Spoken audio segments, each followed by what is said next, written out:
The notification chime from Maya Chen's phone cut through the afternoon silence of her small apartment like a blade. She glanced at the screen while stirring the pot of tomato soup on her stove, expecting another promotional email or maybe a text from her coworker about tomorrow's meeting. Instead, the words made her heart skip. Suspicious activity detected on your Chase Sapphire card. Transaction of $2,847 at Nordstrom, Beverly Hills. If this was not you, please call immediately. The wooden spoon clattered against the ceramic pot as Maya's grip loosened. Steam rose from the soup, creating ghostly wisps that seemed to mock her sudden panic. She set the phone down on the granite countertop, a remnant from the previous tenant that made her feel sophisticated despite her modest teacher salary, and stared at the message again. Beverly Hills. She hadn't been to Beverly Hills in months, not since her last awkward dinner with her sister Lily. Maya's fingers trembled as she unlocked her phone and navigated to her banking app. The loading screen seemed to take an eternity, that spinning wheel of anxiety that had become too familiar in recent months. When the numbers finally appeared, her stomach dropped into what felt like an endless void. 7 transactions, 7 unauthorized transactions, totaling over $12,000.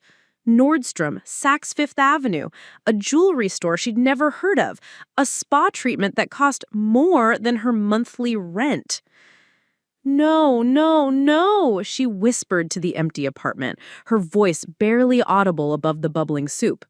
The scent of basil and oregano that had been comforting moments before now seemed overwhelming, almost nauseating. She turned off the burner with shaking hands and sank into one of her 2 mismatched kitchen chairs, one inherited from her grandmother, the other bought at a garage sale when she first moved to Los Angeles 3 years ago. The apartment suddenly felt smaller, the walls pressing in with the weight of financial catastrophe. Maya had worked so hard to build her credit score from the wreckage of her early 20s, when medical bills from her mother's cancer treatment had nearly destroyed her financial future. Each point gained back had been a victory, each month of on-time payments, a small celebration. Now, staring at these impossible charges, she felt that careful construction crumbling. Her phone buzzed again. This time, it was a call from an unknown number with a 1-800 prefix. Maya answered with a hesitant hello. "Is this Maya Chen, the primary card holder for account ending in 3847? The voice was crisp, professional, slightly robotic in the way customer service representatives sounded after repeating the same phrases hundreds of times daily. "Yes, this is Maya." Her voice sounded foreign to her ears, distant and hollow. "This is Jennifer from Chase Fraud Prevention. We've detected several unusual transactions on your account and need to verify some information. Are you currently in the Beverly Hills area?" "No, I am at home in Silver Lake." Maya walked to her living room window and pulled back the sheer curtain. Outside, Mrs. Rodriguez was watering her roses, the same peaceful routine Maya had watched every afternoon for 3 years. The normalcy of the scene felt surreal against the chaos exploding in her financial life. "And have you made any purchases today totaling over $2,000? "No, absolutely not. I'm a high school teacher.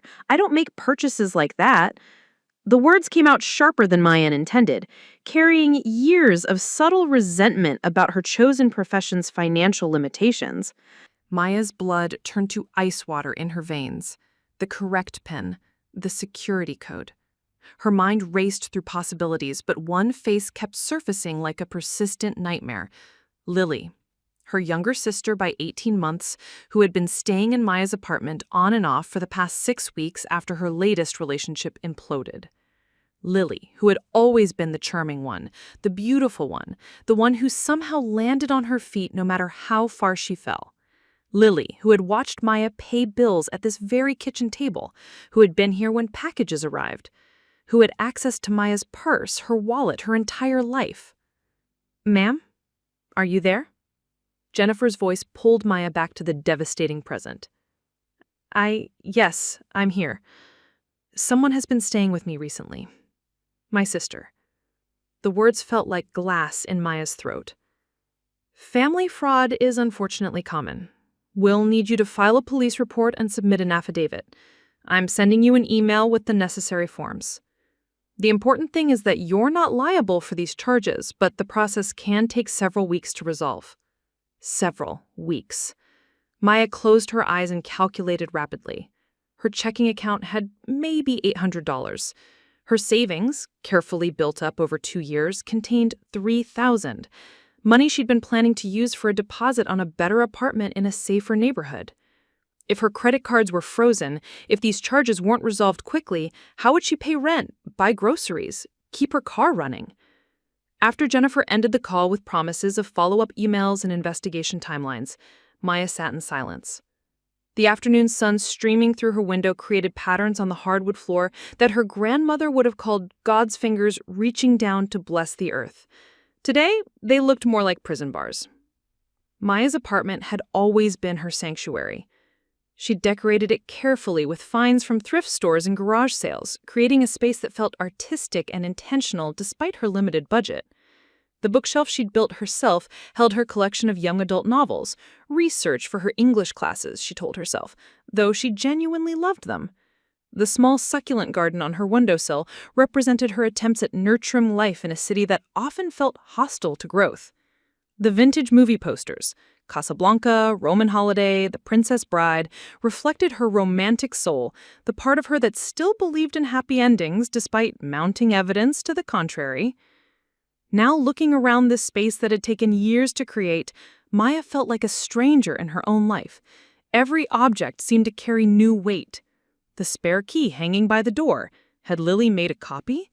The small wooden box where Maya kept important papers. Had Lily gone through it? The ceramic bowl where Maya dropped her keys and loose change each evening. How many times had Lily watched this routine, learning the patterns of Maya's life to exploit them? Maya's reflection stared back at her from the bathroom mirror as she splashed cold water on her face. At 29, she looked older than her years. The stress of carrying adult responsibilities since her mother's illness had etched subtle lines around her dark eyes. Her black hair, usually pulled back in a practical ponytail for teaching, hung loose around her shoulders. She looked vulnerable, she realized, the kind of person others might see as easy to take advantage of. The thought made her angry, a clean, sharp emotion that cut through the fog of shock and betrayal. Maya had never been easy. She had fought for every opportunity, worked 2 jobs through college, chosen her career based on passion rather than profit, and still managed to live independently and with dignity. She wasn't naive about the world's cruelties, but she had believed that family was different, that Lily, despite her flaws, would never deliberately harm her. Maya's phone displayed 17 missed calls and 23 text messages, all from Lily. She must have received notification that the cards were being declined. Maya scrolled through the messages without opening them, seeing previews of increasingly frantic explanations and apologies. The last preview read, "Maya, please call me. There's been a misunderstanding. I can explain everything." A misunderstanding.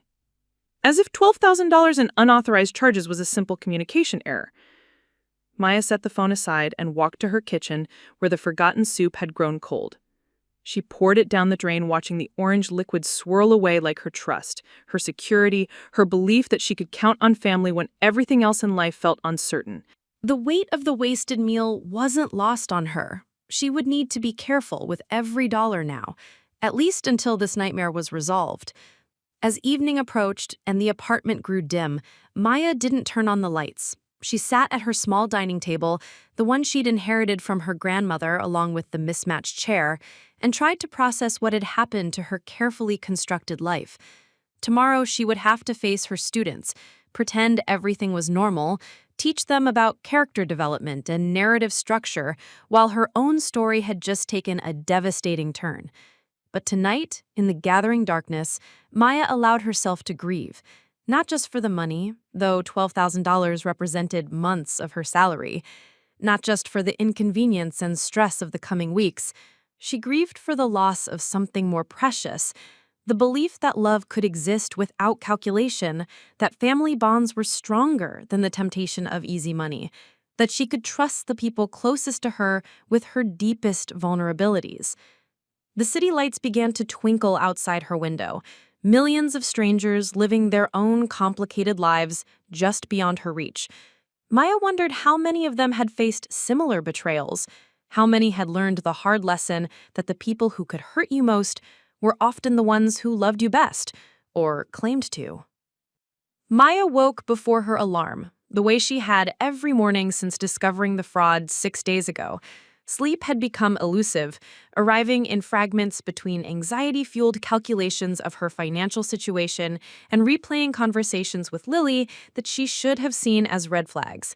In the gray pre-dawn light filtering through her bedroom window, Maya's apartment felt different, less like a home and more like a crime scene where she was both victim and investigator.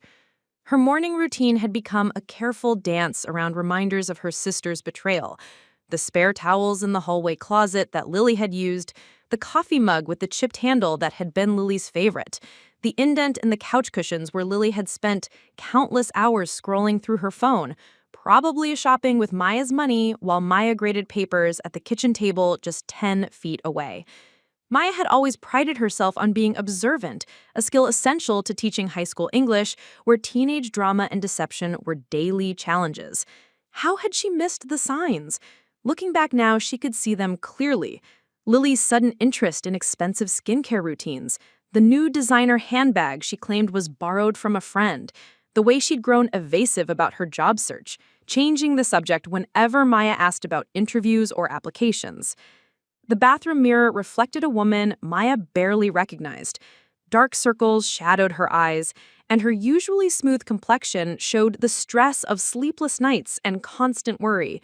She'd lost 5 pounds in 6 days, weight she couldn't afford to lose from her already slight frame. Maya applied concealer with the same care she used to grade essays, layering coverage over the evidence of her emotional turmoil. Her students didn't need to see their teacher falling apart.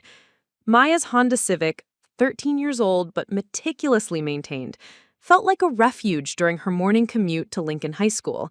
She'd bought the car used when she started teaching, and despite its age and the occasional mechanical hiccup, it represented independence and responsibility. As she navigated the familiar streets of Los Angeles, Maya found comfort in the routine. Left on Sunset, right on Vermont, straight through the intersection where the murals told stories of community resilience and hope. Lincoln served a diverse population in a neighborhood where gentrification and economic struggle existed in uncomfortable tension.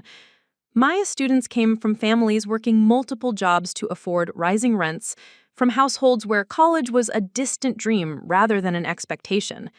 Teaching here had taught Maya about real financial hardship, about the weight of economic insecurity that could crush dreams and limit possibilities. Now she understood that weight from the inside. "Miss Chen, you okay?"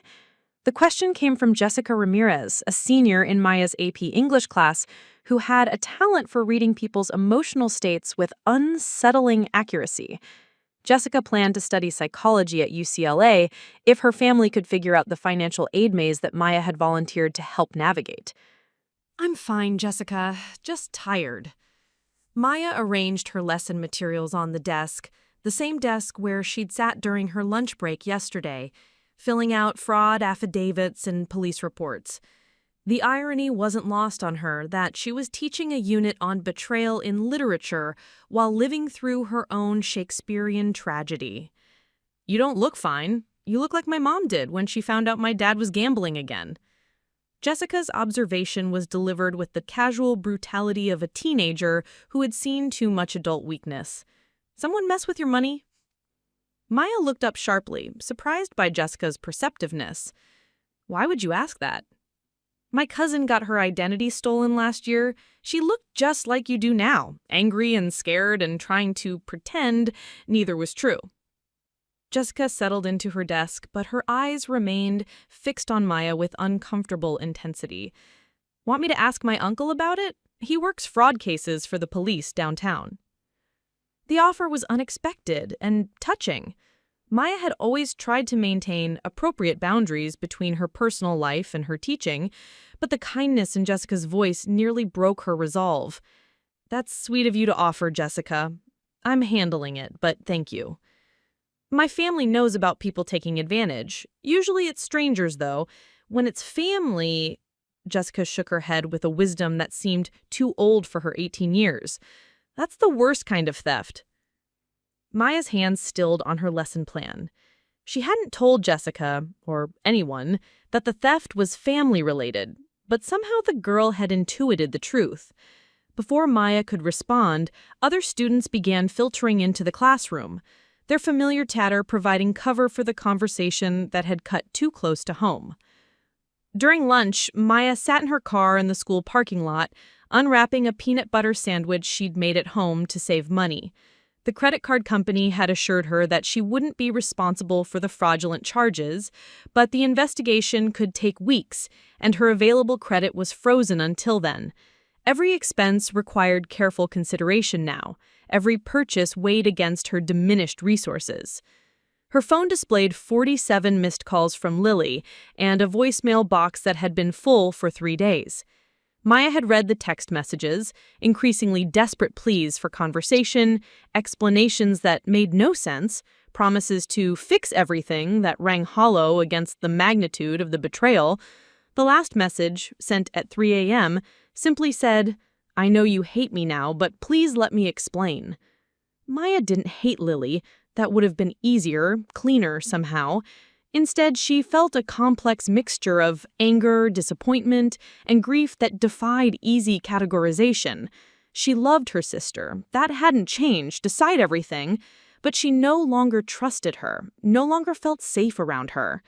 The person she thought she knew had been revealed as someone else entirely. Someone capable of deliberate cruelty disguised as carelessness. The afternoon brought parent conferences, a monthly ritual that Maya usually enjoyed.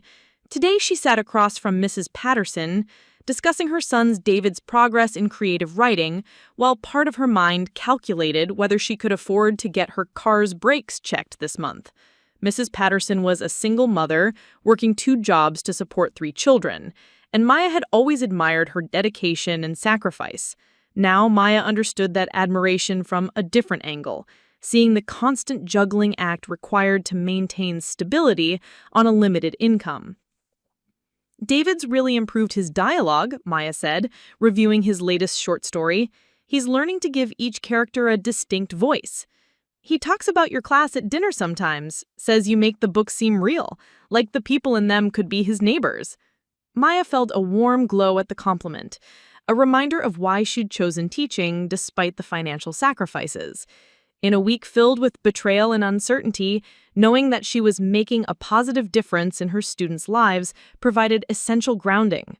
Whatever else was falling apart in her personal life, she was still good at this job, still finding ways to connect literature to lived experience. After school, Maya drove to her bank to meet with the fraud specialist who had been assigned to her case. The branch was located in a strip mall between a nail salon and a dry cleaner. Kind of unremarkable location where life-changing conversations happened every day. Maya had dressed carefully for the meeting, choosing her most professional outfit, a navy blazer she'd bought for job interviews 3 years ago, and wore to parent conferences and school board meetings. Robert Kim, the fraud specialist, was younger than Maya had expected, with kind eyes behind wire-rimmed glasses and the patient manner of someone accustomed to delivering bad news to devastated clients. His office was small and windowless, decorated with motivational posters that seemed designed to combat the despair that must visit this space regularly. "I've reviewed your case file," Robert said, settling behind his desk with a thick folder. "The good news is that you're clearly the victim here. The transactions were made during school hours, when you can prove you were teaching, and the purchases don't match your spending patterns at all. The bad news is that because the perpetrator had access to your PIN and security information, the investigation will take longer than usual." "How much longer?" Maya's voice was steadier than she felt. "Typically 6 to 8 weeks for cases involving family fraud. We need to be thorough because there's often emotional complexity that can complicate the legal aspects." Robert's tone was gentle but professional. "Have you filed a police report?" Maya nodded, pulling a folded document from her purse. Filing the report had been one of the hardest things she'd ever done. sitting in a fluorescent-lit police station and formally accusing her own sister of theft. The officer taking her statement had been kind, but matter-of-fact, explaining that financial crimes between family members were increasingly common in an economy where many people felt desperate. Good. That's essential for the investigation. Robert made notes in her file. I have to ask, have you been in contact with your sister since discovering the fraud? She's been calling and texting constantly, but I haven't responded. I don't know what to say to her. Maya's admission felt like another failure, as if she should have the emotional strength to confront Lily directly. That's probably wise for now. Anything you say could potentially complicate the investigation, especially if there are ongoing criminal charges. Robert looked up from his notes. I know this is personal and painful, but try to think of this as a business matter for now. The emotional work comes later. Business matter. Maya nodded as if this made sense, but inside, she felt the impossibility of compartmentalizing betrayal by someone she had loved unconditionally since the day Lily was born. How do you turn love into a business transaction? How do you separate 27 years of shared history from a simple matter of stolen money? Maya's evening routine had adapted to her new reality. Instead of cooking elaborate meals while listening to music or calling friends, she now spent her time creating spreadsheets and organizing documents. Her dining table had become a command center covered with bank statements, police reports, insurance documents, and printed emails from various customer service departments. The careful organization was both practical and therapeutic, providing a sense of control in a situation where she felt powerless. Her mother had always said that Maya was the responsible one, the sister who could be counted on to handle difficult situations with grace and competence. After their mother's death from cancer 5 years ago, Maya had been the one to handle estate paperwork and funeral arrangements, while Lily struggled with grief and denial. Maya had seen her organizational skills and emotional stability as strengths then, ways she could support her family and honor her mother's memory. Now those same qualities felt like vulnerabilities that had been exploited. Lily had known that Maya would handle the fraud investigation efficiently and thoroughly. She had probably counted on Maya's natural inclination to protect family, to minimize embarrassment, to find ways to solve problems without involving outside authorities. The calculation behind the betrayal made it hurt more, suggesting that Lily had deliberately chosen to victimize the person most likely to help her recover from the consequences. Maya's apartment felt different in the evening light, shadows falling across familiar objects in ways that seemed ominous rather than comforting. She found herself checking locks and windows, not because she feared external threats, but because her sense of security had been fundamentally shaken. If Lily could violate their relationship so completely, what other assumptions about safety and trust might prove equally false? The phone rang at 9:47 p.m. Maya recognized the number as Lily's, though her sister had been calling from different phones as Maya blocked each number in turn. Tonight, Maya answered. "Maya, thank God! I've been trying to reach you for a week." Lily's voice was hoarse, probably from crying, and Maya felt her resolve waver despite everything. "I know. I've seen your messages. Can we please talk in person? I need to explain what happened, and I can't do it over the phone." Lily sounded younger than her 27 years, the way she had when they were children, and she'd broken something valuable, hoping that charm and tears would minimize consequences. "I don't think that's a good idea right now." Maya walked to her kitchen window and looked down at the courtyard, where a few neighbors were sitting outside their apartments, talking quietly and sharing a bottle of wine. Normal people, living normal lives, she thought. People whose sisters hadn't stolen their identities and ruined their financial security. "Maya, please, you're my sister. We can figure this out together." Lily's voice broke on the last word, and Maya heard genuine desperation there. The sound of someone whose world was collapsing as completely as Maya's own. "I stole from you, Lily. You used my credit cards to buy thousands of dollars worth of things while I was at work, teaching children, trying to make an honest living." Maya's voice was quiet but firm. "That's not something sisters do to each other." I know how it looks, but it's not what you think. I was going to pay it back before you even noticed. I had a plan. $12,000, Lily, in 6 days. How exactly were you planning to pay that back? Maya's anger was building now, pushing past the hurt and shock to something cleaner and more righteous.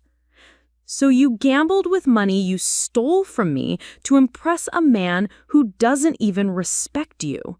Maya's words were harsh but accurate. It wasn't like that. I love you, Maya. You know I would never hurt you on purpose.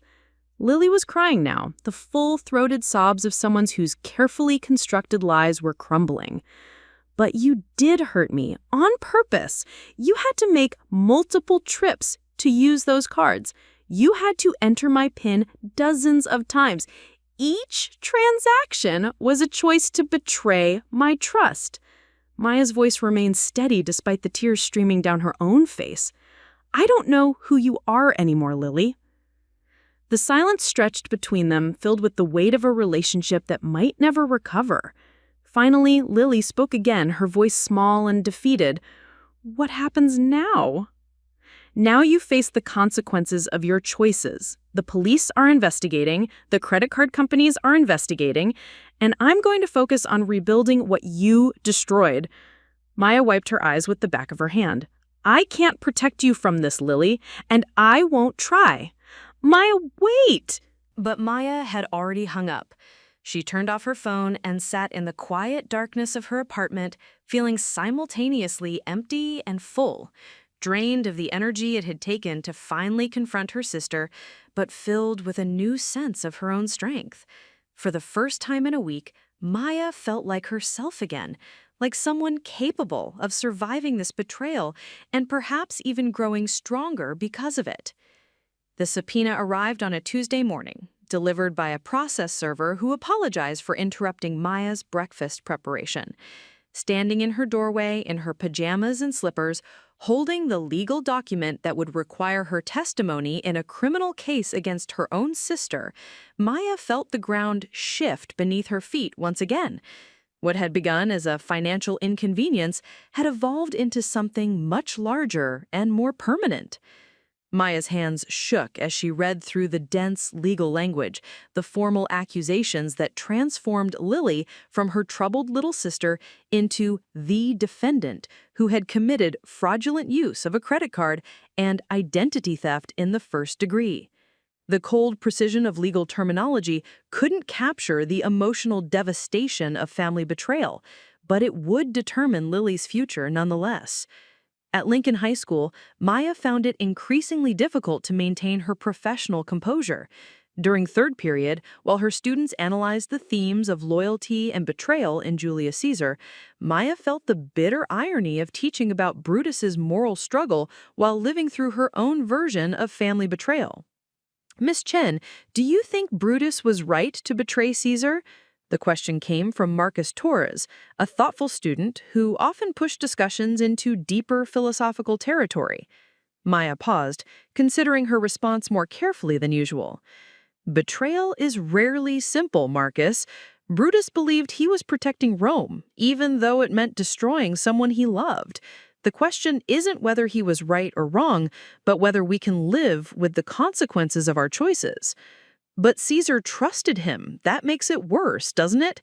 This from Sarah Kim, whose family had immigrated from South Korea when she was 7, and who often brought a different cultural perspective to discussions of family loyalty. Trust is sacred, Maya agreed, feeling the words resonate in her chest. When someone violates that trust, especially someone close to us, the damage extends beyond the immediate harm. It changes how we see the world, how we understand relationships. The classroom fell unusually quiet, and Maya realized that her students had picked up on the personal nature of her responses. These teenagers, many of them navigating complex family situations themselves, possessed an intuitive understanding of adult pain that Maya had underestimated. After class, Jessica Ramirez lingered at Maya's desk. My uncle called me back about that fraud thing. He says family cases are the hardest because you can't just hate the person and move on. You want me to give you his number? Maya looked up from her gradebook, touched by Jessica's continued concern. "That's very kind of you, Jessica. I have a lawyer, but thank you." My uncle also said that when family steals from you, it's not really about the money. It's about power and jealousy and all kinds of psychological stuff. He said the people who get stolen from are usually the strong ones, the ones who have their lives together. Jessica gathered her backpack with the casual wisdom that had made Mina's favorite student. "Just thought you should know that." That afternoon, Maya met with Detective Patricia Reeves at the police station. Detective Reeves was a woman in her 40s with graying hair and kind eyes that had seen too much human cruelty to be shocked by family betrayal. Her office walls were covered with community service awards and photos of recovered stolen property, testimonials to successful investigations and closed cases. "I've been working fraud cases for 12 years, Detective Reeves said, reviewing Maya's file. "Family fraud has increased dramatically in the past 5 years. Economic pressure, social media creating unrealistic expectations, addiction issues, lots of contributing factors. Has my sister been arrested?" Maya asked, though she wasn't sure what answer she wanted to hear. Not yet. We're still building the case. The credit card companies have provided excellent documentation, and your testimony will be crucial. Detective Reeve looked up from the paperwork. "I have to ask, are you prepared to testify against your sister if this goes to trial?" Maya had been dreading this question since receiving the subpoena. "I don't know. I mean, legally I understand that I have to, but emotionally—" "I understand. Family cases are complicated." Detective Reeves leaned back in her chair. "Can I share something with you? In my experience, the family members who refuse to press charges, who try to handle these situations privately, usually end up getting victimized again. The behavior escalates because there are no real consequences." "You think Lily would do this again?" "I think addiction to spending, manipulation, entitlement, these are patterns that don't usually resolve on their own. Your sister didn't wake up one morning and decide to steal $12,000 from you. This was probably building for a while." Detective Reeves pulled out another folder. "We've been looking into her financial history. She has 3 other credit cards that are maxed out, 2 store cards in default, and a car loan she hasn't paid in 4 months." Maya felt the air leave her lungs. She had known Lily was struggling financially, but she hadn't understood the scope of the problem. "Why didn't she just ask me for help?" "Because she needed more help than you could give, and she knew it. $12,000 wasn't going to solve her problems. It was just going to postpone them." Detective Reeves' tone was matter-of-fact, but not unkind. "People with serious financial problems often operate in crisis mode. They're not thinking long-term about consequences or relationships. They're just trying to survive until tomorrow." The revelation reframed everything Maya thought she understood about the situation. This wasn't a momentary lapse in judgment or a misguided attempt to help them both, as Lily had claimed. This was the act of someone whose relationship with money and consequences had become fundamentally distorted. Maya drove home through heavy afternoon traffic, the kind of grinding LA congestion that usually frustrated her, but today provided time to process Detective Reeves's information. Her phone, sitting in the passenger seat, buzzed with new messages she didn't want to read. The detective had advised minimal contact with Lily until the legal proceedings were complete, but Lily's attempts at communication had become more desperate and frequent. At home, Maya found a package waiting by her door. Not unusual, since online shopping had become a necessary convenience during the credit card freeze. But when she picked up the box, she recognized Lily's handwriting on the return address label. Inside was a jewelry box containing their mother's wedding ring, the one that Lily had inherited when their mother died, along with a note written on their mother's old stationery. "Maya, I know you probably don't want to hear from me, but I needed to give this back to you. Mom always said you were the responsible one, the one who would keep the family together. I failed at that, but maybe you can still save what's left of us. I'm going to get help, real help this time. I love you. Lily." Maya held the ring up to the afternoon light streaming through her window. It was a simple gold band with a small diamond, worn smooth by decades of wear. Her mother had been proud of this ring, not because of its monetary value, but because of what it represented, a partnership based on mutual respect and shared sacrifice. Maya remembered her mother polishing it carefully each week, the ritual of care that honored both the object and the marriage it symbolized. Now it felt like a burden, a symbol of responsibilities Maya had never asked for but couldn't abandon. She set the ring on her kitchen counter next to the stack of legal documents and bank statements that had taken over her life. The contrast was stark. The delicate circle of gold and diamonds surrounded by the harsh reality of legal proceedings and financial devastation. Maya's evening was interrupted by a knock at her door. Through the peephole, she saw Mrs. Patterson, David's mother from school. Maya opened the door with confusion and concern. "I'm sorry to bother you at home," Mrs. Patterson began, looking uncomfortable.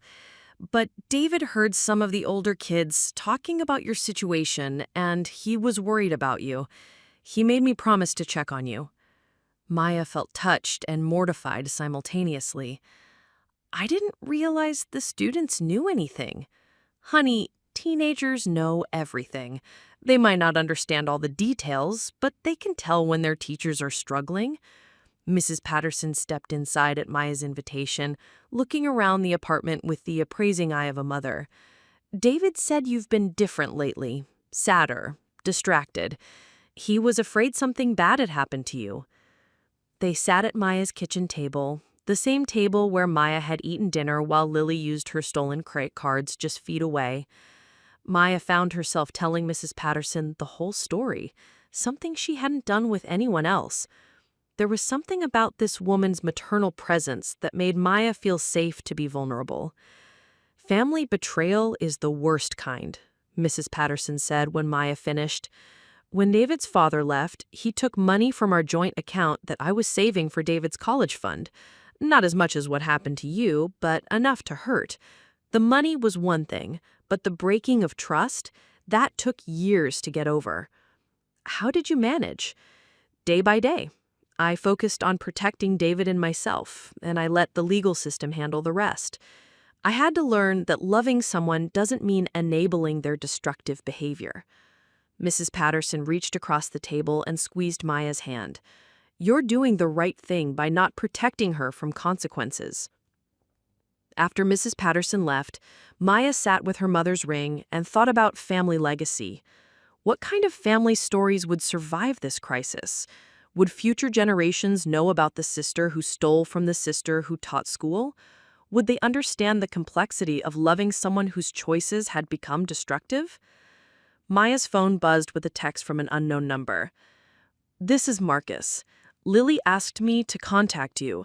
She's in a really bad place right now, and I think you should know that she's talking about hurting herself. Maybe you could call off the police investigation. She's learned her lesson." Maya stared at the message with a mixture of anger and alarm. Marcus, the man whose investment scheme had apparently motivated the theft, was now attempting to manipulate her through threats of Lily's self-harm. The manipulation was transparent but effective. Maya's stomach clenched with worry for her sister, despite everything. Maya forwarded the message to Detective Reeves with a note. "The boyfriend is trying to get me to drop charges. What should I do?" The response came quickly. "Don't engage with him directly. If you're genuinely concerned about your sister's safety, we can arrange a welfare check. But don't let him manipulate you into dropping the investigation." Maya realized that the criminal case had created its own ecosystem of pressure and manipulation. Lily wasn't just facing legal consequences. She was apparently mobilizing her support network to pressure Maya into abandoning the investigation. The strategic nature of Marcus's message suggested that Lily's problems with manipulation and deceit extended beyond financial matters into her relationships. Maya called Detective Reeves directly, her hands shaking as she dialed. "I just got a threatening message from my sister's boyfriend. He's saying she might hurt herself if I don't drop the charges." These kinds of pressure tactics are unfortunately common. We can send officers to check on your sister's welfare, but you need to understand that dropping the investigation won't solve her underlying problems. It will just teach her that threats and manipulation work. But what if she actually does hurt herself? Then that's a mental health crisis that requires professional intervention, not legal immunity from committing crimes. If your sister is genuinely suicidal, she needs psychological help, not protection from the consequences of committing crimes. That night, Maya couldn't sleep. She paced her apartment, checking and rechecking her locks, jumping at every small sound from neighboring units. The stress was taking a physical toll. Headaches, nausea, muscle tension that made her feel like she was carrying invisible weights. She had lost 8 pounds since the fraud was discovered, and her clothes hung loose on her already small frame. At 2 a.m., Maya found herself standing in her kitchen, staring at the ring Lily had returned. In the quiet darkness, she could almost hear her mother's voice, the gentle guidance that had shaped both daughters' childhoods. Her mother had believed in forgiveness, in family loyalty, in the power of love to overcome any obstacle. But she had also believed in accountability, in learning from mistakes, in the importance of treating others with respect and honesty. What would her mother say about this situation? Maya tried to imagine that conversation, but every scenario she constructed ended with the same conclusion. Love doesn't mean protecting someone from the natural consequences of their choices. Real love sometimes requires standing firm when the other person is making destructive decisions. Maya's phone buzzed with another message from Lily's number. Maya, I'm checking myself into a treatment program. I know I have problems beyond just the money stuff. I hope someday you can forgive me. This message felt different, less manipulative, more genuine.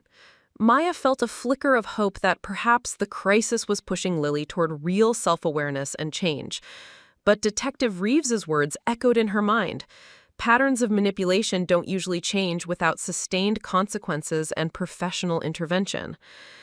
The next morning brought new complications. Maya's principal, Dr. Williams, called her into his office before school started.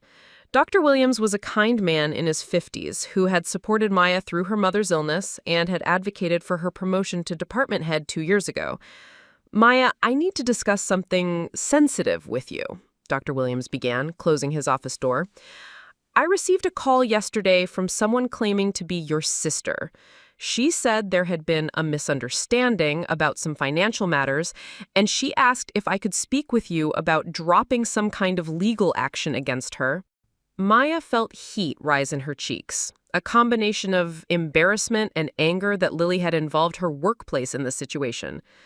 I'm sorry she contacted you.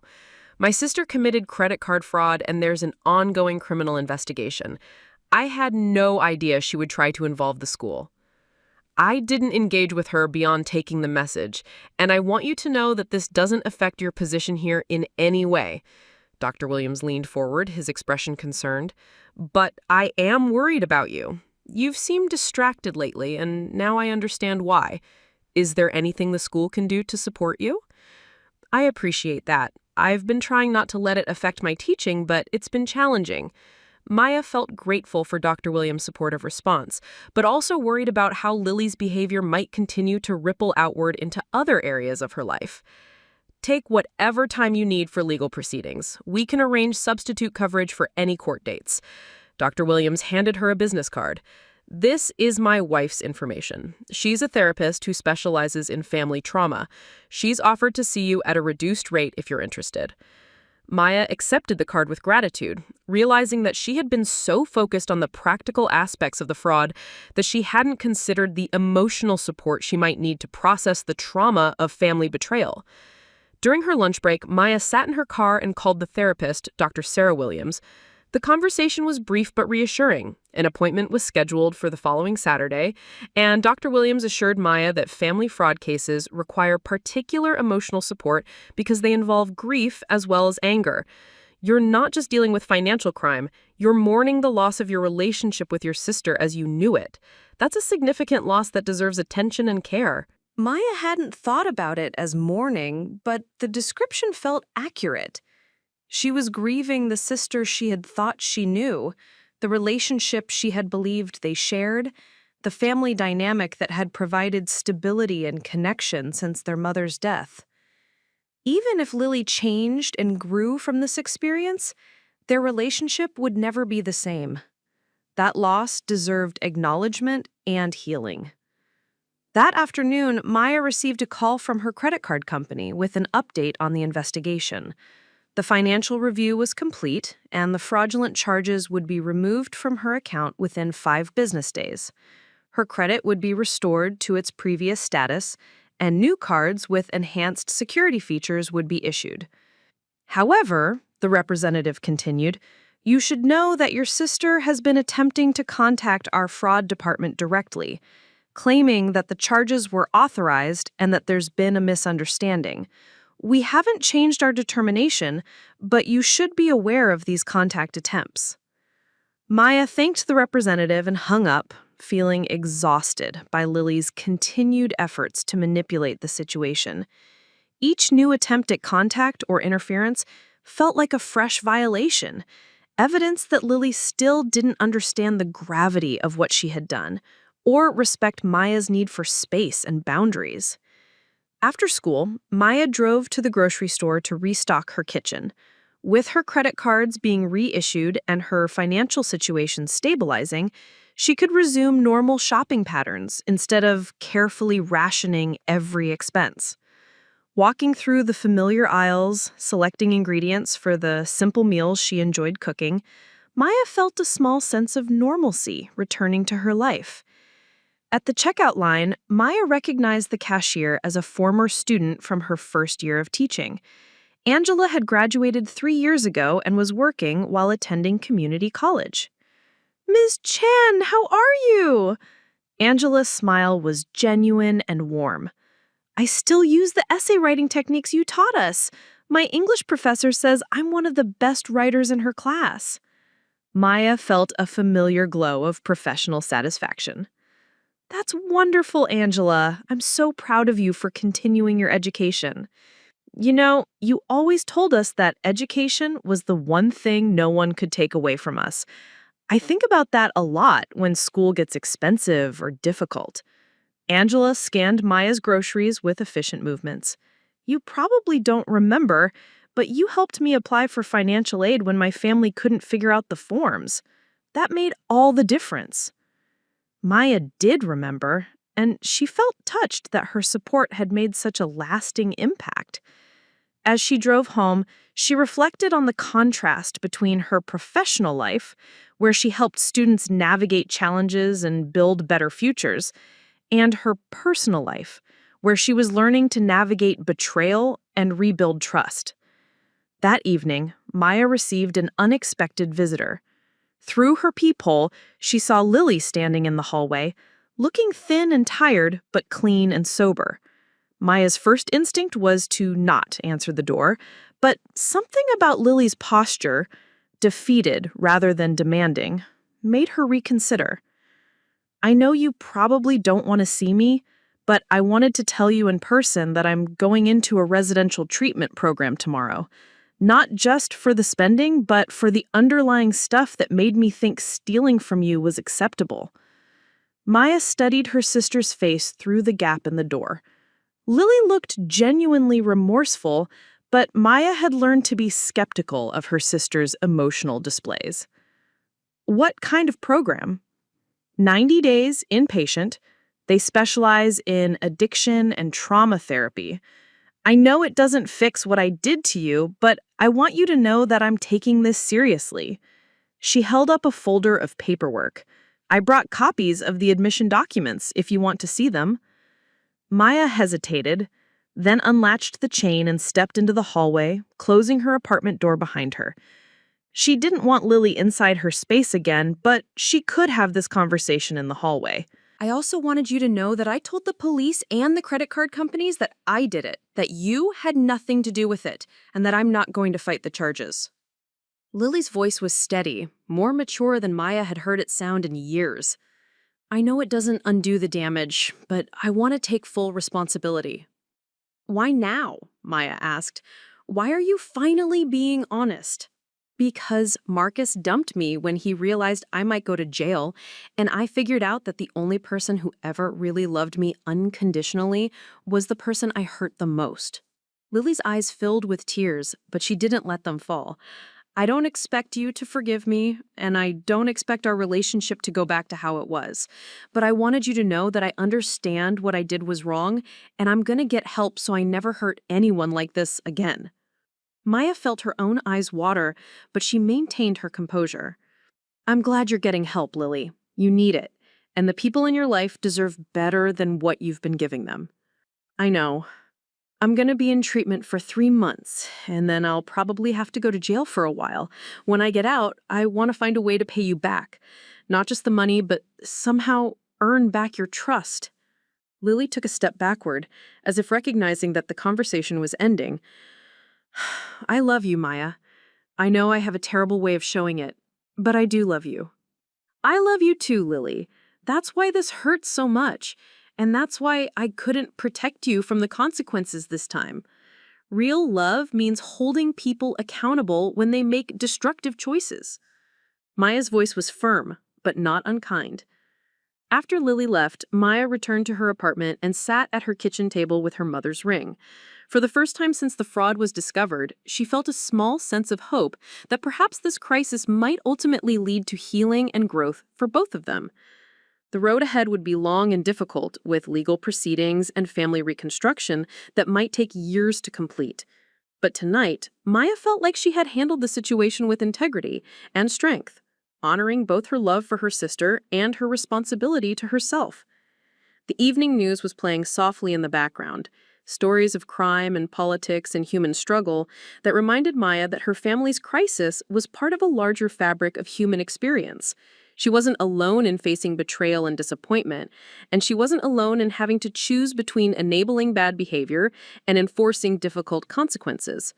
Maya picked up her phone and scrolled through the contacts until she found Jessica Ramirez's mother.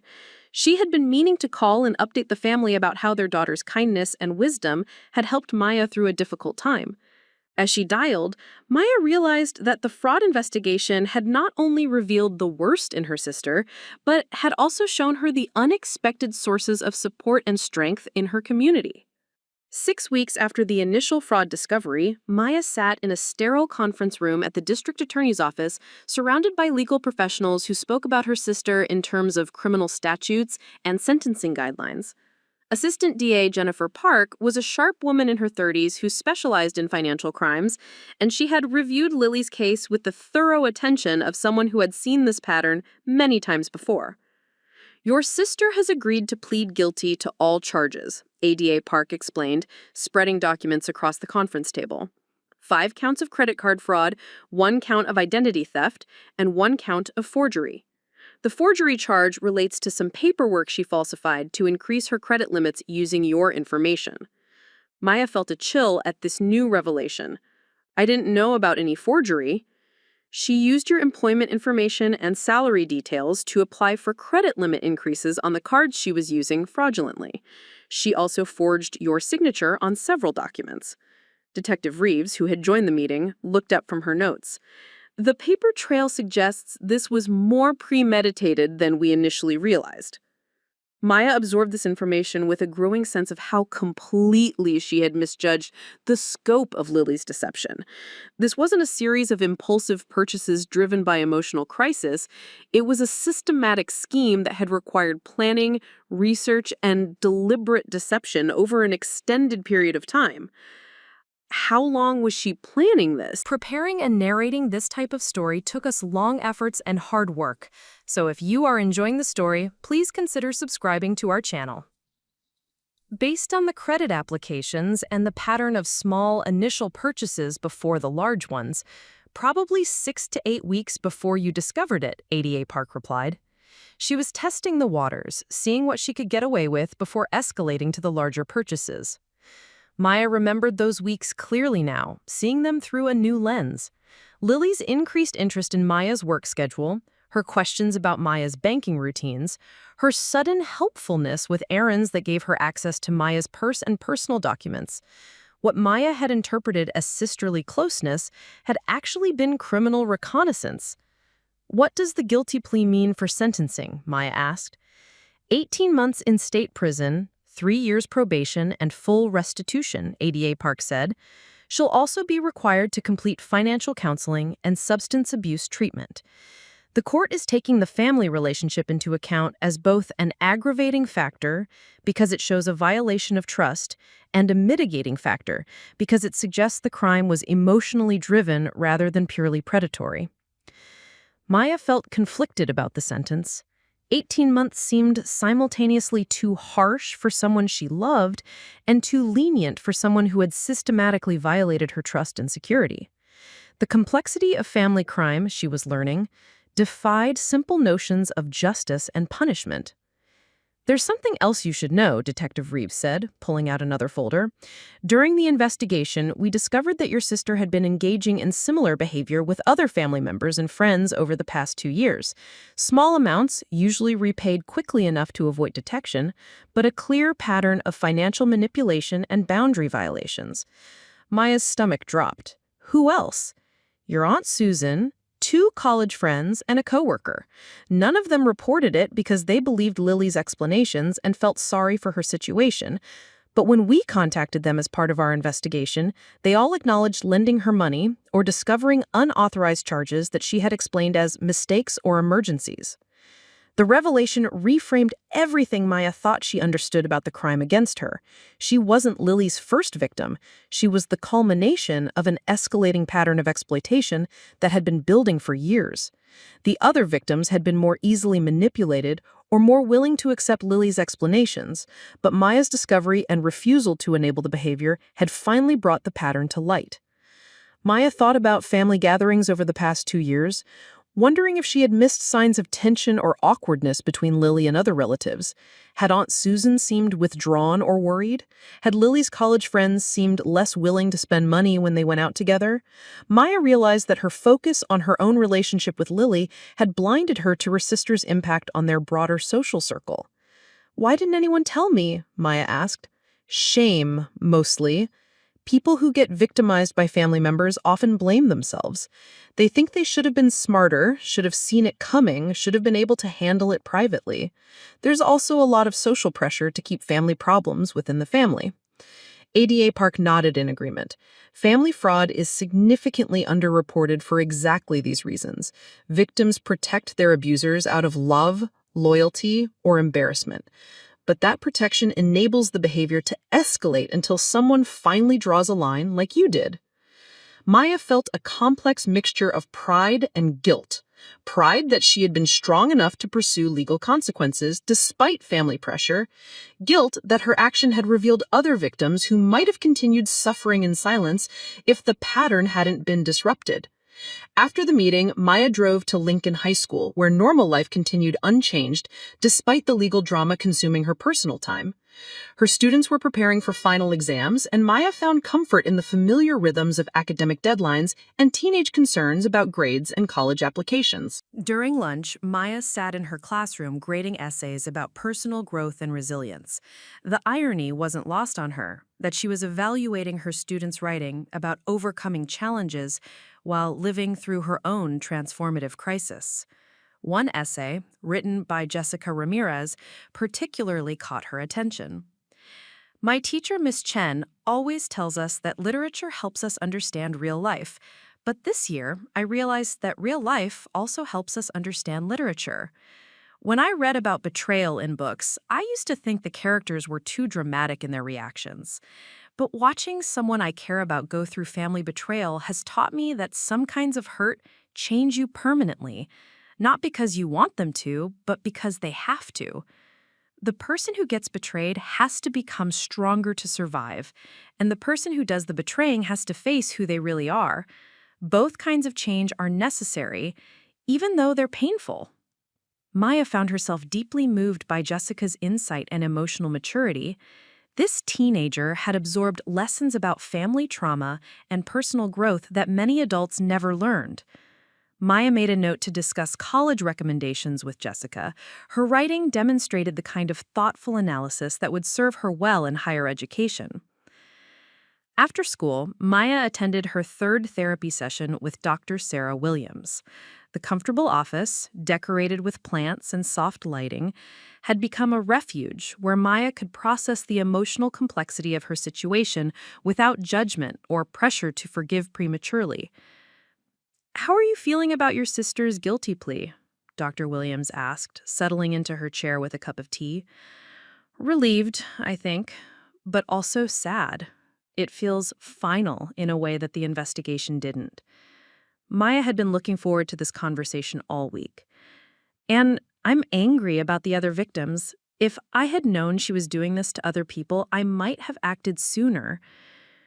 You couldn't have known what you weren't told.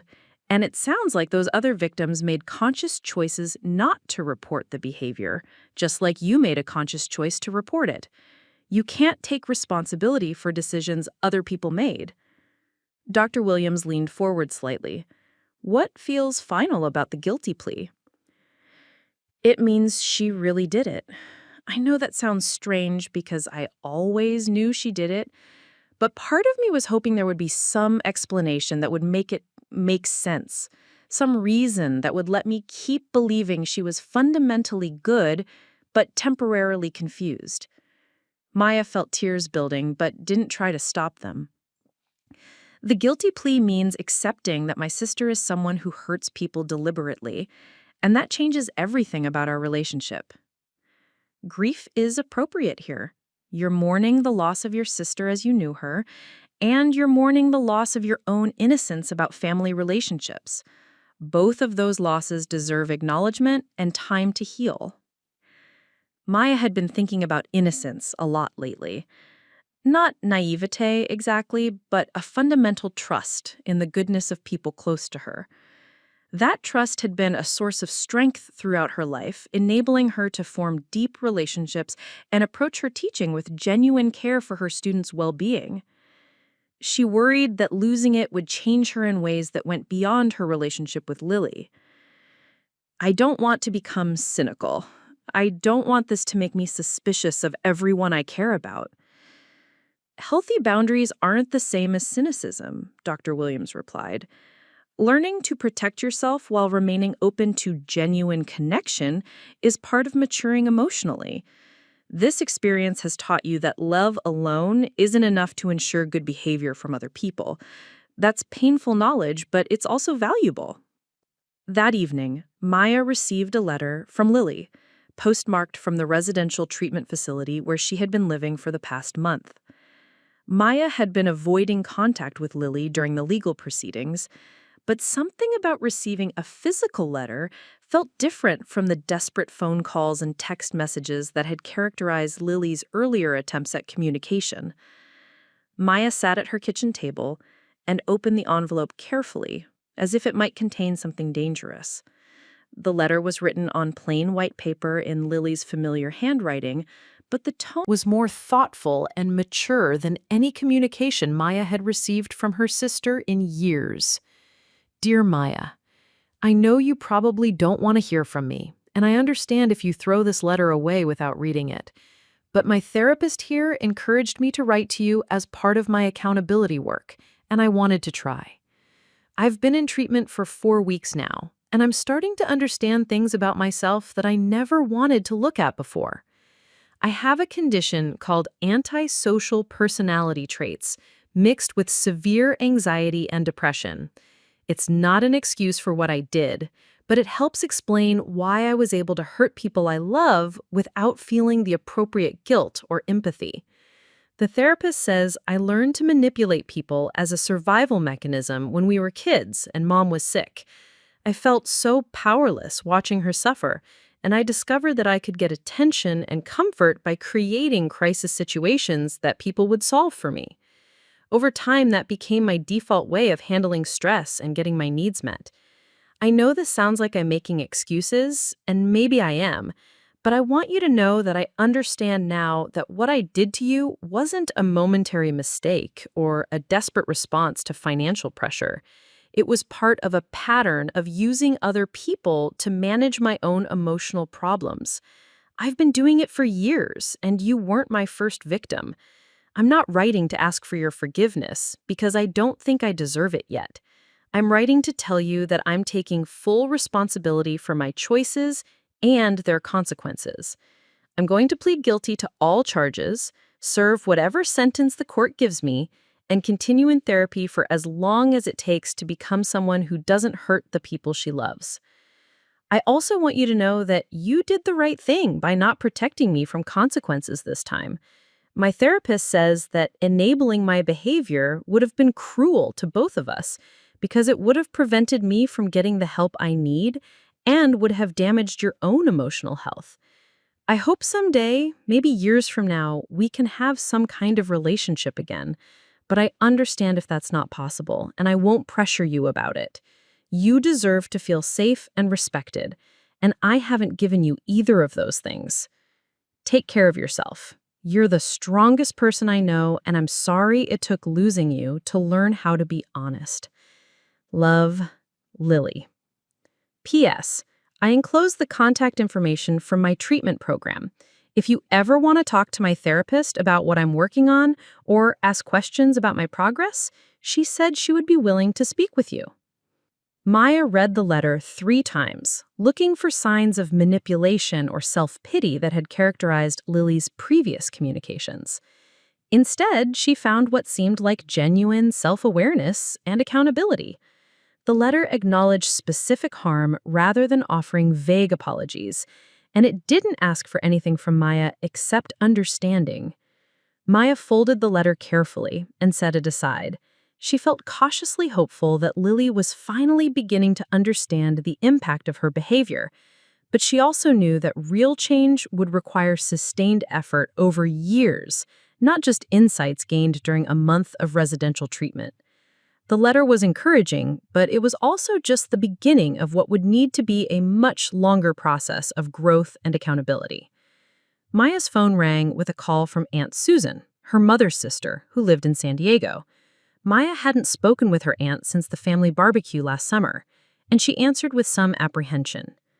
"Maya, honey, I heard about what happened with Lily from Detective Reeves.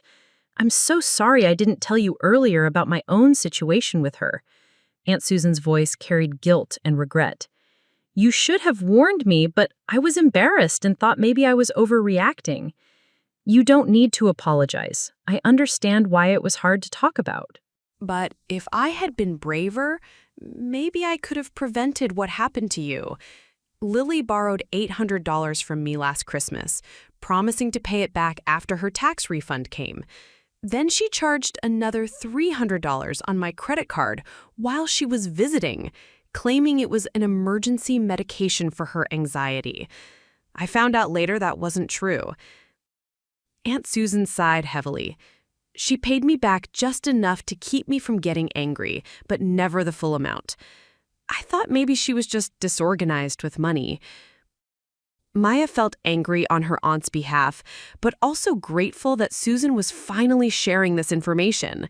It helped Maya understand that her decision to pursue legal consequences had been the right choice, not just for herself, but for other potential victims in Lily's future. "I'm glad you're telling me now," Maya said. "It helps me understand that this wasn't really about me personally. It was about Lily's way of managing her problems. Detective Reeves said you decided to press charges even though it meant Lily might go to jail. That took real courage, Maya. Your mother would be proud of how you handled the situation." The comment about their mother hit Maya unexpectedly hard. She had been worrying that her mother would disapprove of Maya's decision to involve law enforcement in a family matter.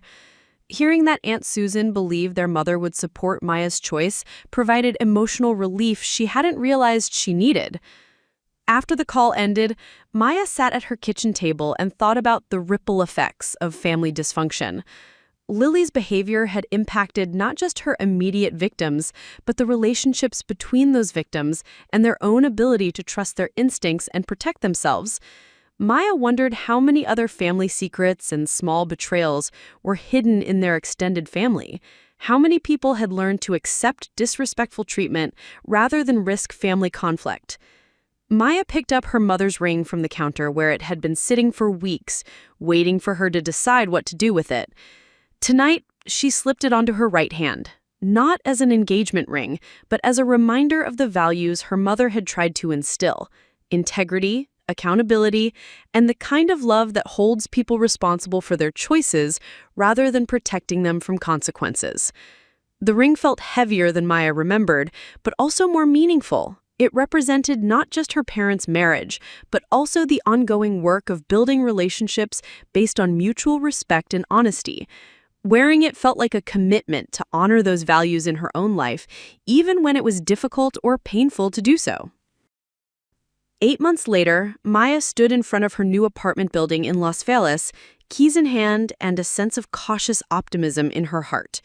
The fraud investigation was closed, her credit was fully restored, and she had saved enough money for a security deposit on a one-bedroom apartment in a better neighborhood.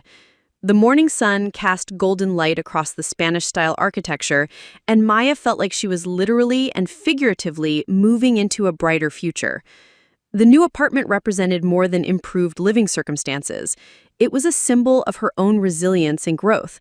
The past 8 months had taught Maya that she was stronger than she had ever realized, capable of maintaining her integrity and compassion, even when facing betrayal and loss. The experience had changed her, but in ways that felt positive and empowering rather than embittering. Maya's relationship with her students had deepened as a result of her experience with family trauma. She found herself better able to recognize signs of stress and crisis in their lives and more skilled at offering support without overstepping professional boundaries.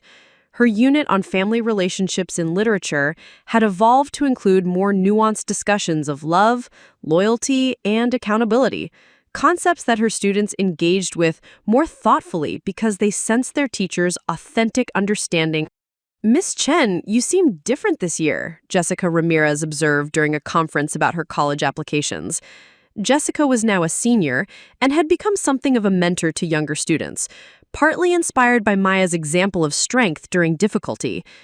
"More confident, maybe? Like you know something important that you didn't know before?" Maya smiled at Jessica's perceptiveness. "I learned that I can handle much more difficult situations than I thought I could.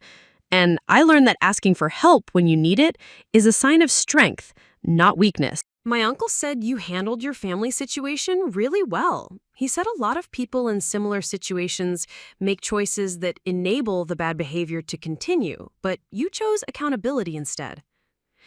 Jessica gathered her college essays, which Maya had been reviewing.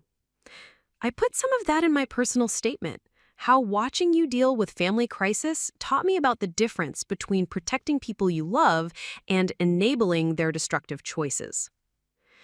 Maya felt touched that her experience had provided Jessica with insights that would serve her well in college and beyond.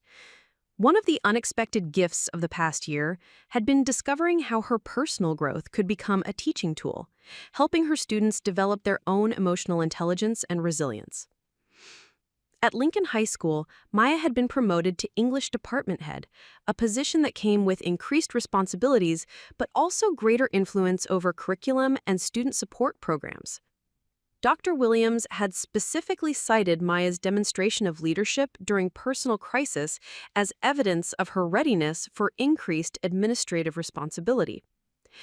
"You maintained your professional standards and your care for students even when your personal life was in chaos," Dr. Williams had said during Maya's promotion meeting.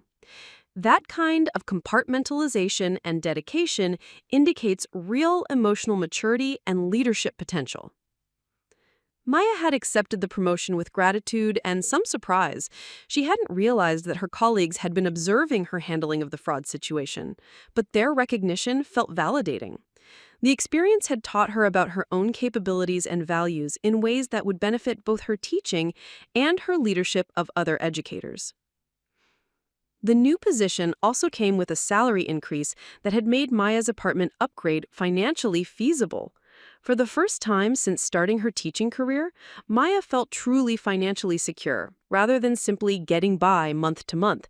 The irony that Lily's attempt to steal her security had ultimately contributed to improving it was not lost on Maya, though she tried not to dwell on such karmic interpretations of events. Maya's therapy sessions with Dr. Sarah Williams had evolved from crisis intervention to ongoing personal development. Once a week, Maya continued to explore themes of trust, boundaries, and family relationships, working to integrate the lessons of the past year into a healthier approach to all her relationships. How do you feel about the possibility of having contact with Lily again when she's released from prison? Dr. Williams asked during a recent session. Maya had been thinking about this question for months. Lily was scheduled for release in 6 weeks after serving 14 months of her 18-month sentence. The early release was due to good behavior and completion of additional psychological counseling while incarcerated. I'm open to it, but with very different boundaries than we had before, Maya said. I want to see evidence of sustained change over time before I trust her with access to my life again, and I need her to understand that our relationship will never go back to what it was. What would evidence of sustained change look like to you? Stable employment, stable housing, continued therapy, accountability for the impact of her behavior on other people, and respect for my boundaries without argument or manipulation. Maya had given this considerable thought. I also need to see that she's developed other sources of support and coping strategies, so I'm not her only safety net. Dr. Williams nodded approvingly. Those are realistic and healthy criteria. You're not asking for perfection, but you are asking for evidence of genuine growth and stability. Maya had received several letters from Lily during her incarceration, each showing continued progress in therapy and self-awareness. The letters had evolved from desperate apologies to thoughtful reflections on personal growth and accountability. Maya had responded to a few of them, maintaining a tone that was caring but distant, offering encouragement for Lily's therapeutic work without committing to relationship restoration. The most recent letter had included information about Lily's post-release plans, a halfway house placement, a job opportunity at a nonprofit organization that helped other people in recovery, and continued outpatient therapy. Lily had also expressed understanding that rebuilding trust would be a long process that might take years, and that Maya had every right to maintain strict boundaries during that process. Maya appreciated Lily's realistic approach to their potential reconciliation, but she also knew that the real test would come when Lily faced the stresses and temptations of independent living again. Prison provided structure and limited opportunities for manipulation. Real life would present greater challenges to Lily's newfound insights and accountability. Maya's extended family relationships had also shifted in positive ways as a result of the crisis. Aunt Susan had become more communicative and supportive, checking in with Maya regularly and sharing her own experiences with financial manipulation and family boundary setting. Their relationship had deepened beyond the casual interactions of previous years, creating a new source of mutual support and understanding. "I've been thinking about your mother a lot lately," Aunt Susan said during one of their monthly phone calls. "She always worried that she was raising you girls to be too trusting, too willing to help family members even when it wasn't good for them. I think she would be proud that you learned to set boundaries before the pattern destroyed your life." Maya's relationship with her mother's memory had also evolved. Instead of feeling guilty about pursuing legal consequences against Lily, Maya now felt that she had honored her mother's values by refusing to enable destructive behavior. Her mother had believed in accountability and consequences as expressions of love, not cruelty. At her new apartment, Maya created a small memorial space with photos of her mother and some of her favorite possessions. The space included her mother's wedding ring, which Maya wore on special occasions, and her mother's favorite cookbook, which Maya had been using to learn some of her mother's recipes. The memorial wasn't a shrine to grief, but rather a celebration of the values and love that continued to guide Maya's choices. Maya's social life had also expanded in unexpected ways. The therapy process had helped her recognize that she had been somewhat isolated, relying too heavily on family relationships and work friendships without developing a broader support network. She had joined a hiking group for teachers, started taking pottery classes on weekends, and had even begun dating someone she met through her pottery instructor. David Park was a social worker who specialized in family therapy, and his understanding of complex family dynamics had made him a compatible partner for Maya as she navigated her own family situation. Their relationship was developing slowly and thoughtfully, with both of them bringing hard-won wisdom about the importance of healthy boundaries and mutual respect. David understood Maya's need for emotional independence and her wariness about trusting too quickly.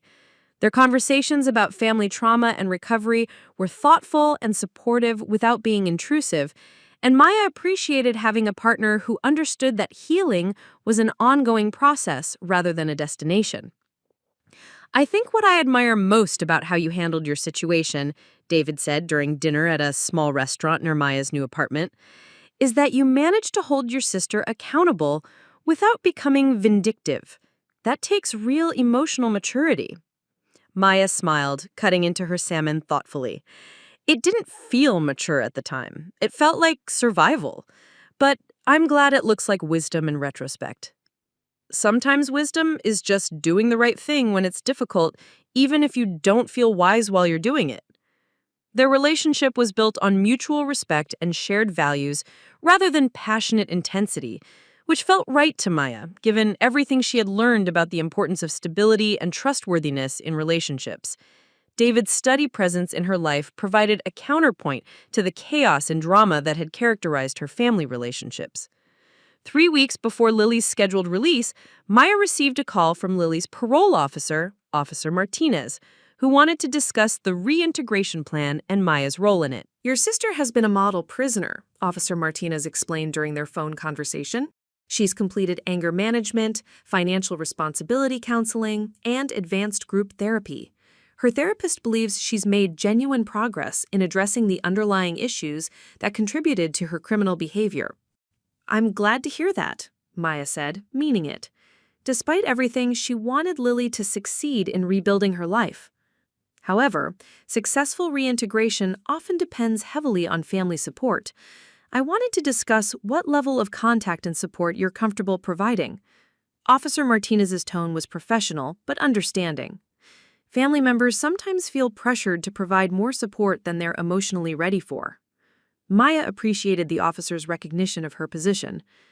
"I am willing to have limited contact, phone calls, and maybe occasional visits in public places, but I'm not ready to have her in my home or to provide financial support. I need to see sustained change over a longer period before I'm comfortable with more involvement." That's completely reasonable and probably healthier for both of you.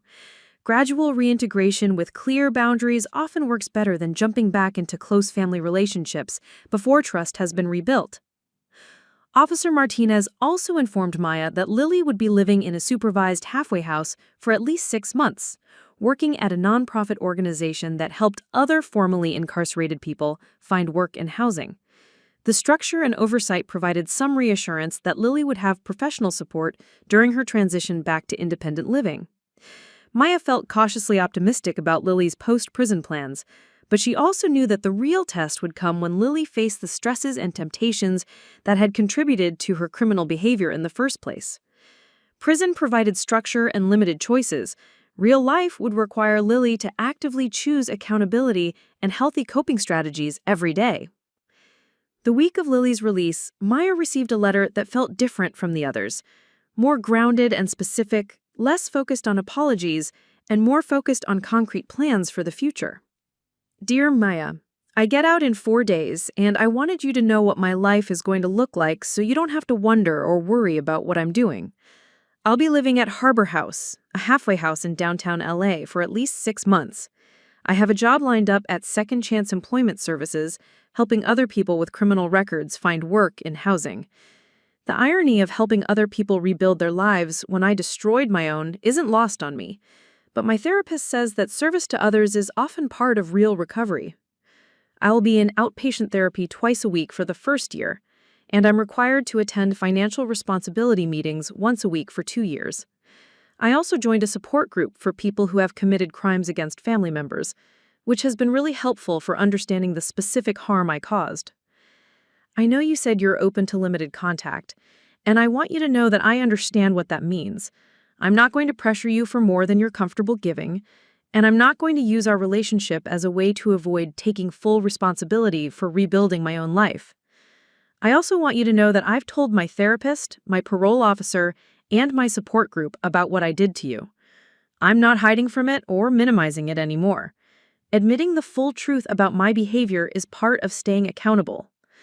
I hope someday we can have some kind of relationship again, but I understand that it will be different from what we had before. I destroyed the old relationship with my choices, and any new relationship will have to be built slowly and carefully. I love you, and I'm grateful that you cared enough to hold me accountable when I couldn't hold myself accountable. Lily. P.S.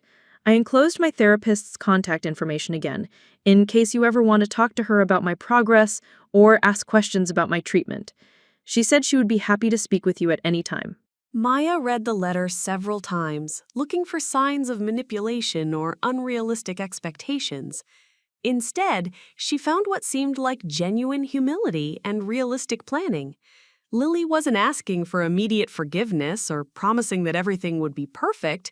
She was simply describing her plans and acknowledging the long road ahead. Maya folded the letter and placed it in the folder where she kept all of Lily's correspondence from prison.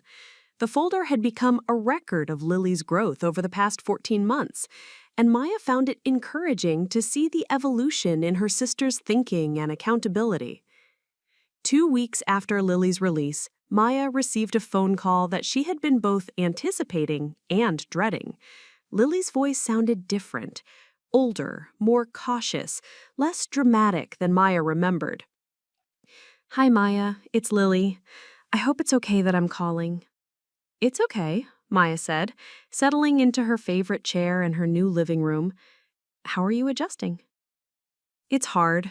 Everything feels overwhelming after being in such a controlled environment for so long. But the halfway house is good, and my job is actually really meaningful." Lily's voice was steady, without the manic energy or desperate undertones that had characterized her pre-prison communications. "Tell me about the job." "I help people who are getting out of prison find employment and housing. Most of them have addiction issues or mental health problems that contributed to their criminal behavior, so I can relate to their situations. Yesterday, I helped a woman who had been stealing from her employer get a job at a grocery store. She was so grateful to have a chance to start over." She paused. "It makes me think about how you gave me a chance to start over by not enabling my behavior." Maya felt surprised by this perspective. She had thought of her actions as setting boundaries and protecting herself, not as giving Lily opportunities. "How so?" "If you had covered for me or paid off the credit cards quietly, I would have learned that I could get away with stealing from people I love. I probably would have done it again, maybe to you or maybe to someone else.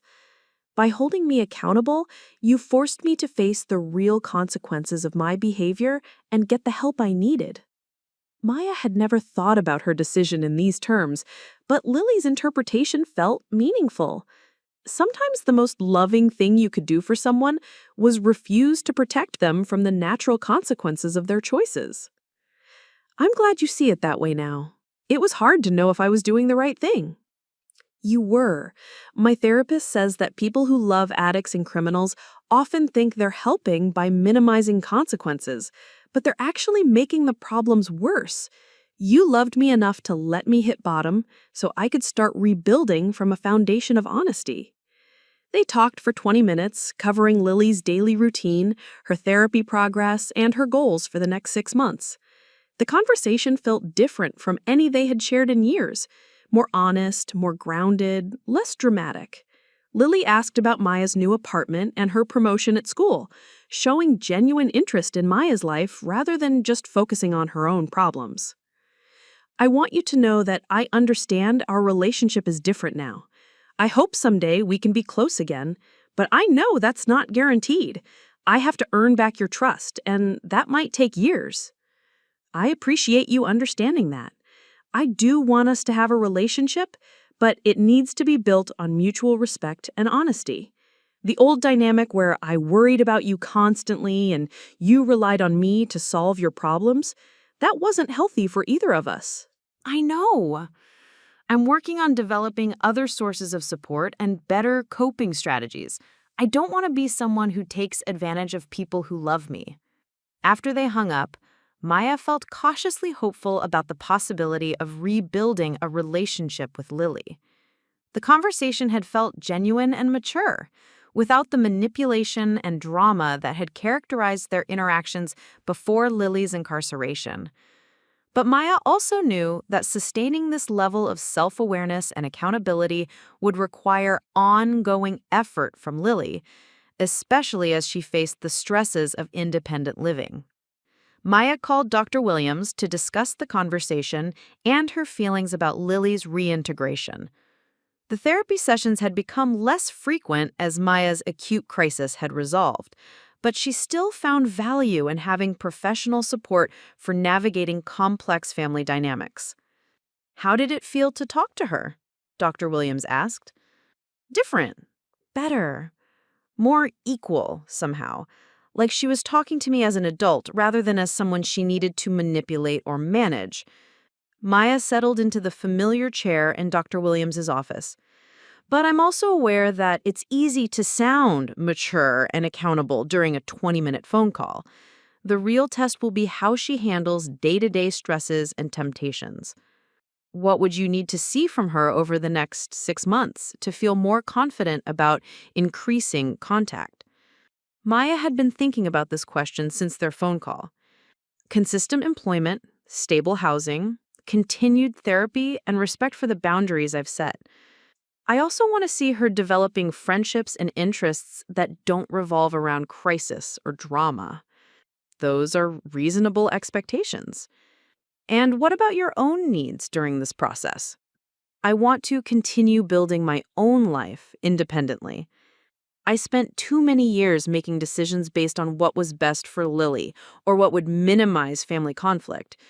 I want to make choices based on what's best for me and the relationships that are healthy and reciprocal." Dr. Williams nodded approvingly. "You've learned to prioritize your own emotional health without becoming selfish or closed off to relationship. That's a significant achievement." Maya's relationship with David continued to develop in positive ways, providing a model of what healthy adult relationships could look like. David's work with troubled families had given him insights into family dysfunction that complemented Maya's own hard-won wisdom about boundaries and accountability. "I've been thinking about what you said about your sister taking responsibility for her behavior," David said during one of their weekend hikes in Griffith Park. "In my work, I see a lot of families where the person who causes problems never faces real consequences because someone else always swoops in to rescue them. That was definitely the pattern in my family. I was always the responsible one, the problem solver, the one who handled difficult situations." "Do you think that role served you in some ways, even though it was ultimately unhealthy?" Maya considered the question. "It taught me to be independent and resourceful, and it probably contributed to my effectiveness as a teacher. But it also taught me to prioritize other people's needs over my own, and to feel responsible for things that weren't actually my responsibility." "It sounds like you found a better balance now." "I think so. I still want to help people, but I'm more aware of the difference between helping and enabling. And I'm better at recognizing when someone else's problems are not my problems to solve."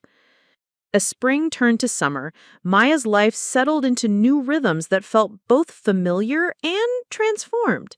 Her work at Lincoln High School continued to be fulfilling, and her leadership role in the English department allowed her to influence curriculum and student support programs in positive ways. Her relationship with David provided companionship and emotional support without the drama and crisis that had characterized her family relationships. Maya's contact with Lily remained limited but positive. They spoke on the phone every 2 weeks, and Maya had visited Lily once at the halfway house for coffee in their common area. Lily seemed to be making genuine progress in her therapy and employment, and she had developed friendships with other people in recovery who provided mutual support and accountability. "I joined a hiking group through my therapy program," Lily mentioned during one of their phone calls. "It's been really good for my mental health, and it's nice to have friends who understand what it's like to rebuild your life after making major mistakes." Maya felt encouraged that Lily was developing interests and relationships outside of their family, For too many years, Lily had relied on Maya as her primary source of emotional support, creating an unhealthy dynamic that had enabled Lily's irresponsible behavior and drained Maya's emotional resources. 6 months after Lily's release, Maya received a letter that surprised her. Instead of Lily's usual update on her progress and gratitude for Maya's support, this letter contained an invitation. Dear Maya, I know this might seem premature, but I wanted to invite you to a small celebration I'm having next month. I'll have been out of prison for 6 months, which was my first major goal for successful reintegration. I'm also moving into my own apartment, still supervised but more independent, and I got promoted to a supervisory position at work. I'm not expecting you to come, and I'll understand completely if you don't feel ready for that level of involvement. But I wanted you to know that if you're comfortable with it, I would like to share this milestone with you. The celebration will be at my new apartment with a few friends from my therapy group and support network. Nothing fancy, just pizza and cake and some people who have been important to my recovery. If you decide to come, you're welcome to bring David. I know he's important to you, and I'd like to meet him. If you decide not to come, that's okay too. I just wanted you to know that you're invited. Love, Lily. P.S. My therapist says that including family members in recovery milestones can be healing for everyone involved, but only if the family members are genuinely ready for that level of engagement. Please don't feel pressured to attend if you're not comfortable with it. Maya read the letter several times, considering her response. The invitation felt genuine and appropriate. Lily was sharing a positive milestone rather than asking for help with a crisis, and she had explicitly given Maya permission to decline without guilt or consequences. Maya discussed the invitation with both Dr. Williams and David, exploring her feelings about taking this step in rebuilding her relationship with Lily. What draws you toward accepting the invitation? Dr. Williams asked. I want to celebrate her progress. 6 months of stability and growth is significant, and I'm proud of the work she's done. I also think it would be good for me to see her in her own environment with her own friends living independently. And what concerns you about accepting the invitation? I'm worried about setting a precedent that I'm ready for more involvement than I actually am. I also don't want to get pulled back into the old dynamic where I feel responsible for her happiness and success. Those are valid concerns. How might you address them? I could attend the celebration, but make it clear that this doesn't mean I'm ready for regular social contact or family gatherings. I could treat it as a specific acknowledgement of her 6-month milestone rather than a general reconciliation. After considerable thought, Maya decided to attend the celebration. She felt curious about Lily's new life and relationships, and she wanted to support her sister's progress while maintaining appropriate boundaries. The celebration was held on a Saturday afternoon in Lily's small but tidy studio apartment in a supervised living facility. Maya arrived with David, carrying a small plant as a housewarming gift. Something living that would require care and attention, symbolically appropriate for someone learning to nurture healthy growth in her own life. Lily greeted them at the door with nervous excitement, looking healthier and more grounded than Maya had seen her in years. She had gained back some of the weight she had lost during her chaotic period before incarceration, and her eyes were clear and focused rather than frantic or evasive. "Thank you so much for coming," Lily said, accepting Maya's hug carefully, as if she wasn't sure she was entitled to physical affection. "It means everything to me that you're here." The apartment was small but well organized, decorated with inexpensive but thoughtful touches that suggested Lily was learning to create a home for herself rather than just occupying space temporarily. Maya noticed a bulletin board covered with work schedules, therapy appointments, and contact information for various support services, evidence of the structure and accountability that were supporting Lily's recovery. Lily's friends from therapy and work were warm and welcoming, and Mayan was impressed by the quality of the relationships Lily had developed. These were people who had also made serious mistakes and were working to rebuild their lives with honesty and accountability.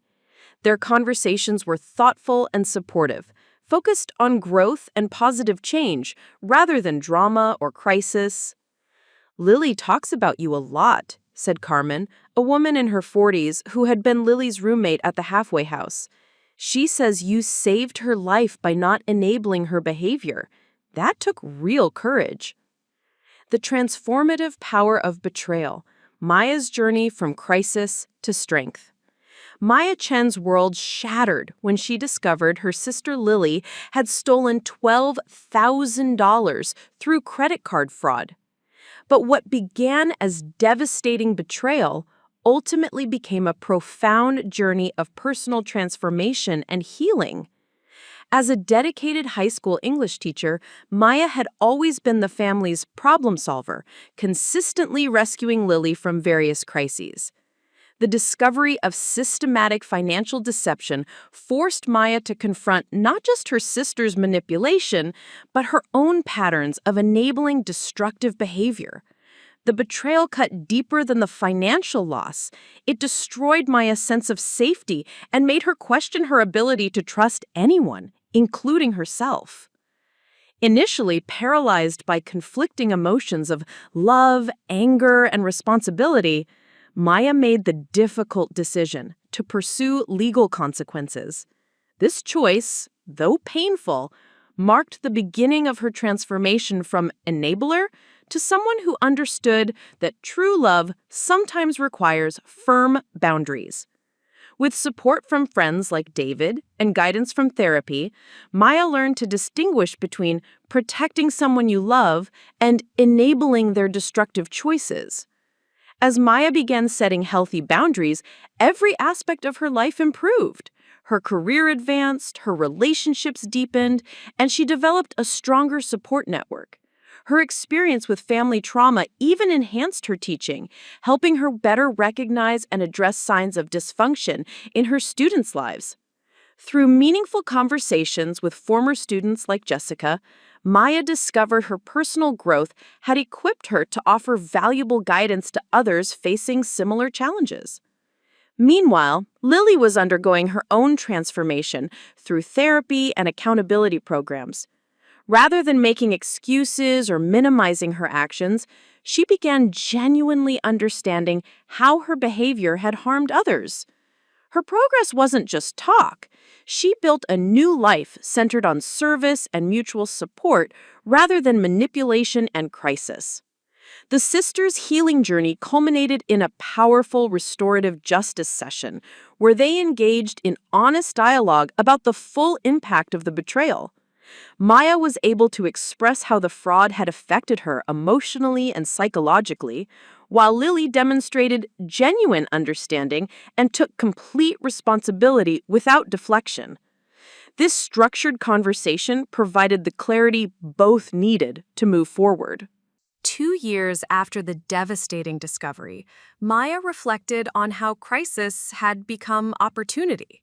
She had learned that she was stronger and more capable than she'd ever realized. The experience taught her that real love doesn't require sacrificing your own well-being or accepting disrespectful treatment. Sometimes love means standing firm when someone is making destructive choices. Maya's relationship with Lily slowly rebuilt on a foundation of honesty, accountability, and mutual respect. Her life stabilized in ways that felt both familiar and transformed, filled with healthy companionship with David, fulfilling work, and the peace that comes from trusting her own judgment again. The story that began with financial betrayal evolved into one of resilience and the kind of love that honors both self and others through accountability and respect. Maya discovered that sometimes our most difficult experiences can also be our most transformative. If this story of transformation and resilience resonated with you, please subscribe for more inspiring tales of personal growth and the courage to rebuild after betrayal. Your support helps us share stories that remind us of our capacity to heal and thrive.